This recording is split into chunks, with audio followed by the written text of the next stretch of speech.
think is it coffee now? Yes, we break for coffee now, and we'll be back right after that. Thank you. Right, hi everyone. I'm Victoria, and I'm calling in from London, so I might actually be one of the least jet-lagged speakers in this workshop. Today I'll be talking about a framework for thinking about the space of AI safety problems. So when we think about AI safety, as you've seen in this workshop, there are many different kinds of problems to work on. And on the one hand, we have near-term safety problems that are already coming up with present-day AI systems, things like fairness, adversarial examples, and interpretability, and so on. And on the other hand, we have problems in the longer term that we might or might not already be encountering, but that we expect to come up with more advanced AI systems later, like the problem of agents obeying shutdown signals or not tampering with the reward function. And while these problems are often quite different and have different solutions, we can put both the near-term and the long-term problems into a single framework of specification, robustness, and assurance. And here, specification problems have to do with defining the purpose of the system or setting its incentives. And robustness problems are about designing the system to withstand perturbations. And assurance problems have to do with being able to monitor and control the system once it's already been deployed. And something to note about this framework is that the categories, of course, are not exhaustive. There are a lot more problems in each of them. But also, they're not disjoint in the sense that, I mean, there's some overlap between these categories as well. For example, there is some overlap between specification and assurance, since in order to make sure that our systems are controllable during their operation, for example, that we can always shut them down, we often have to design their incentives correctly, like give the system an incentive to shut down, which in turn is a specification problem. And yeah, now we can talk about each of these categories in a little more detail. So we'll start with specification. And specifying our preferences to AI systems can be quite tricky. And this is because of Goodhart's law. Basically, when a measure becomes a target for optimization, it ceases to be a good measure. And this can be illustrated by the example of King Midas, who asked for everything he touched to turn to gold, and as a result, all of his food turned to gold. And that wasn't so good for him. So King Midas used the amount of gold as a measure for his happiness. And generally speaking, he was happier when he had more gold, but when the amount of gold was explicitly optimized for, like when this measure became an optimization target, it was no longer a good measure of his happiness, because various other things he cared about were kind of sacrificed in favor of everything turning into gold. And when we are designing the objectives of AI systems, it is quite easy for us to end up in the shoes of King Midas. As we can see from the sheer number of examples that we have of agents exploiting some kind of flaw in their specification. So I've been collecting examples of this, and so far I have 50 of them. So I'll just talk about a few. We have agents that pause a game of Tetris indefinitely to avoid losing. We have a robot hand that hovers in front of an object and in order to make it look like it's grasping the object. We have an algorithm that was supposed to make the circuit into an oscillator, but instead it makes a radio that picks up some signals from nearby computers and creates an oscillating pattern as a result. We have evolved creatures that were supposed to evolve to be really fast, but in the end they just became really tall and then fell over and generated high speeds that way. There's really a wide variety of exploits that these agents find. And well, this is a problem that we can already see with present-day AI systems. This is also a long-term problem in the sense that what we expect to happen as our agents become more advanced is that this problem would actually get worse. So the more advanced our agents are, the more capable they are at optimizing for the wrong thing.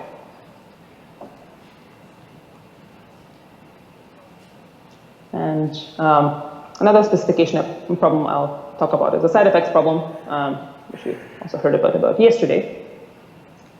So side effects are unnecessarily disruptions to the environment, and we want the agent to avoid such disruptions. But the tricky thing about this is that when we give the agent a specification, such as a reward function, then usually we are telling the agent what to do, but we're not telling it what not to do. And there's so many different things that we don't want it to do while achieving the objective. And we don't want to have to specify a penalty for every possible disruption the agent could make, because there are just too many of them. So more general approaches are needed. The last specification problem is the reward tampering problem, where the agent might be able to find a way to somehow override the reward function value and give itself a higher reward. And this is something that can be seen as the agent gaming the implementation of the reward function. So it's not a flaw in the reward function itself, but the way it's implemented. And so, of course, this is not the kind of problem that we observe with our present-day agents right now, but it's something that we would expect might come up with more advanced agents. So even if you have somehow managed to design the perfect reward function that cannot be gamed and that avoids all the side effects, you're still not done, because you might still have reward tampering issues. All right. So now, talk about robustness. One common robustness problem is the safe exploration problem, where there are some mistakes that are so bad that we don't want the agent to make them even during training. Like, for example, we don't want the agent to get into really bad states where it gets broken or stuck, like this unfortunate Roomba on a staircase. So we want the agent to always follow certain safety constraints to avoid damaging itself or its environment. We have a little good world to represent this, where the agent is on an island surrounded by water, and the agent would break if it entered the water, so we always wanted to avoid entering the water while it's exploring the environment. Another robustness problem is distributional shift. And this is also quite common, where we are often deploying our systems in a somewhat different regime from where they were trained. For example, if you train your agent in simulation and then it has to be deployed in the real world. And when this happens, we want them to adapt or at least fail gracefully. And here we represent the distributional shift problem with a literal shift of lava, where in the training environment, the lava is in one place, and the testing environment, the lava is in a different place. And we see that this agent does not adapt or fail gracefully, and in fact, it just walks into the lava when its position changes. Now, let's talk a bit about assurance. So one important element of assurance is to be able to shut down our agents.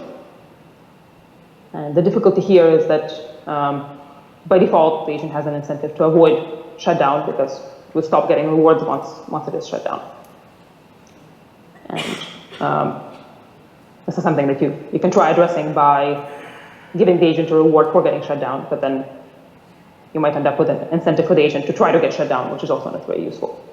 So really what we need is a kind of indifference to shut down, which can be a bit tricky to achieve. And this is another problem that we are not encountering very much with present-day systems, but we expect that more advanced agents would would run into this kind of incentive.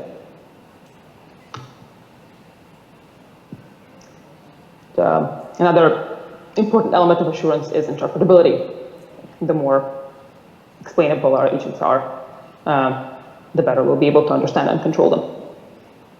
And this can be global interpretability, where you try to understand the behavior of the system as a whole and look at its kind of feature representations and see what it has learned about the world. It can also be local interpretability, where you want to understand a specific prediction or decision that was made by the system and be able to explain that. And interpretability is actually quite important to solving many of the other safety problems in our framework. The more explainable the agent is, the easier it would be for us to understand like why it's gaining the reward function or why it's resisting shutdown or any of these other problems. So in that sense, interpretability is kind of like a rising tide that lifts all the boats. So definitely worth working on. All right. So now I'll talk about specification problems a bit more. So for the rest of this talk, we'll kind of zoom into specification, which is the area that I work on, and also the main focus of my team as well. And when we think about specification, we can distinguish several different levels of specification.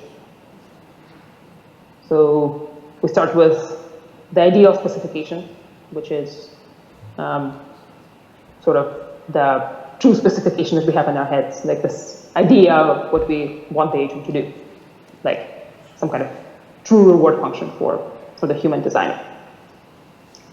While on the other hand, the design specification is the actual objective that we specify for the agent. So for example, this could be a formula for a reward function. And then the revealed specification is a specification that we can reverse engineer from the agent's behavior.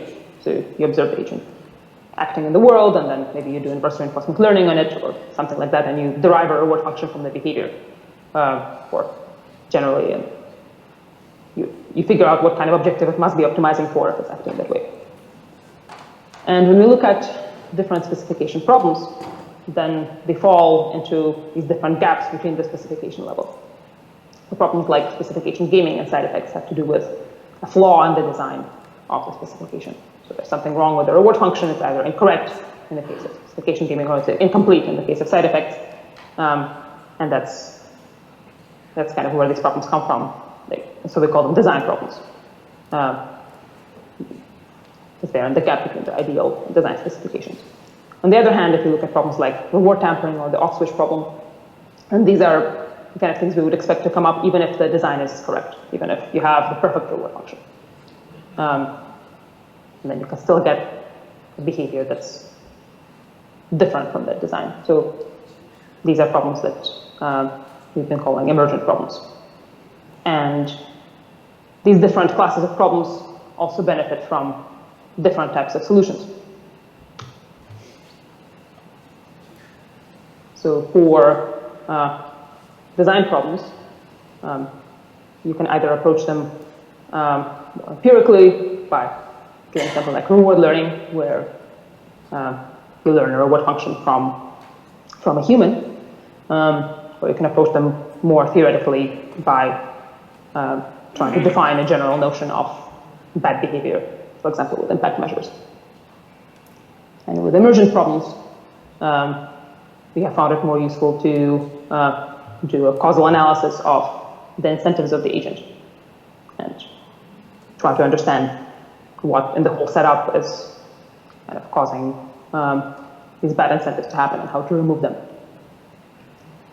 And now I'll just talk about these kind of approaches in more detail. In reward learning, instead of specifying a reward function, the agent learns a reward function from human feedback. And for example, we can show two examples of the agent behavior to a human, and they say, well, this one is better. And this is, like one nice thing about this is that it works for complex tasks that humans can evaluate but cannot necessarily demonstrate. For example, I can see that this is a good backflip even though I cannot do a backflip. And so it's possible to achieve superhuman performance through reward learning. And this approach aims to address the whole class of design specification problems.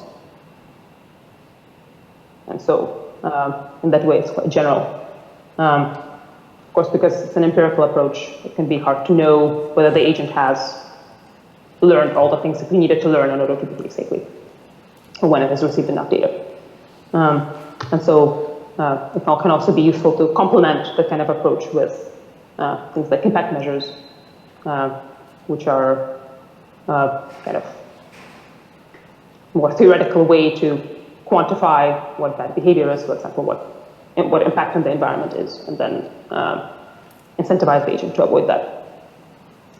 Of course, designing a good impact measure is also not that easy, because if you choose the wrong impact measure, you can also end up introducing bad incentives, as you guys I think have also heard yesterday. But currently we have some promising approaches that are like fairly general notions of impact in terms of optionality. And now we'll talk a bit about the causal analysis approach, which can represent different emergent specification problems in a common framework using causal influence diagrams. And this can help highlight similarities between different solutions to different problems in this class. So, for example, if you look at the problem of oracles or question answering systems producing self-fulfilling prophecies, here we have this representation of the problem where the system's answer affects the state of the world, and then that in turn affects the reward. And so there's a kind of incentive for the system to intervene in the state of the world usually by influencing humans with its answer. So for example, if you have like a prediction system that's predicting a financial market, then it could predict that some stock is going to go down, and then humans read this answer and they sell a lot of the stock, and then the stock goes down, and so the prediction comes true and the oracle gets a reward. And to avoid this, the approach proposed by Armstrong is counterfactual oracles, where you have, instead of having the reward depend on the real state of the world, it depends on some kind of counterfactual state of the world, where in the counterfactual world, the answer was never read. And so by creating these kind of counterfactual variables, this incentive for self-fulfilling prophecies is removed. So this is like, this produces kind of a general principle for incentive design that is useful to create these counterfactual variables. Now, if we look at another problem, the reward tampering problem. And here we have this reward function whose parameters can change over time. And the future values of the reward function parameters are something that is useful for the agent to affect. Like if it tampers with the reward function parameters, it can get more reward in the future. So we have this intervention incentive on these RF2 and RF3 variables. And there's a proposed way to get around that, which is optimizing the current reward function. So here we see that in the proposed approach, the reward is based on the initial reward function rather than the future parameters of the reward function. And this could be done, for example, by supplying the agent with the whole reward function at the beginning of the episode. So in this kind of approach, we can remove the intervention incentive on the future reward function. And if you look at these two design principles, like for oracles and for reward tampering, then they might seem quite different. But now that we put them in the common framework of causal influence diagrams, we can see that there's a kind of common principle here, like making the reward depend only on variables that cannot be affected by the agent. And so, in fact, in some sense, it is kind of the same principle of modifying the setup to remove problematic incentives. So we have kind of a general way of thinking about these problems. So and that's the one thing I want you to take away from this talk is that there are quite a lot of problems for us to work on, and I think what we need to do is to identify really general principles and frameworks for approaching these problems that can have the potential to address entire classes of problems. And one nice thing about this is that if there are some future problems that we haven't identified yet, if they belong in the same problem classes, we would have a way of addressing those as well.